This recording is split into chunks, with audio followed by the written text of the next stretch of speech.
જય દ્વારકાધીશ, જય મેલડીમાં. હું છું આપની લોક ગાયિકા ખુશીબેન રબારી. અને જણાવતા ખૂબ જ આનંદ થઈ રહ્યો છે કે અમારા કચ્છના વતની એવા ભવાનીબેન છેક ખાવડાથી લઈને મુન્નાધામ મેલડી ધામથી 50 થી 70 કિલોનું બેડું માથા પર લઈને પદયાત્રા કરી રહ્યા છે. તેથી ખાસ ગોગા મહારાજ અને મેલડી માને યાદ કરીને ગાઉં છે ત્યારે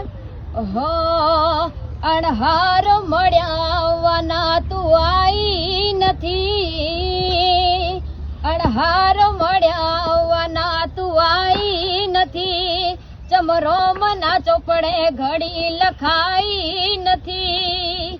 હે મેલડી એવું ના કેતી મેં બોલાઈ નથી.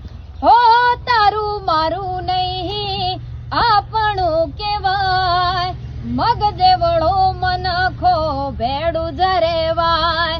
હો તારું મારું નહીં આપણું કેવાય, મગજે વળો મનખો ભેડું જરેવાય. જય મેલડીમાં, જય ગોગા મહારાજ.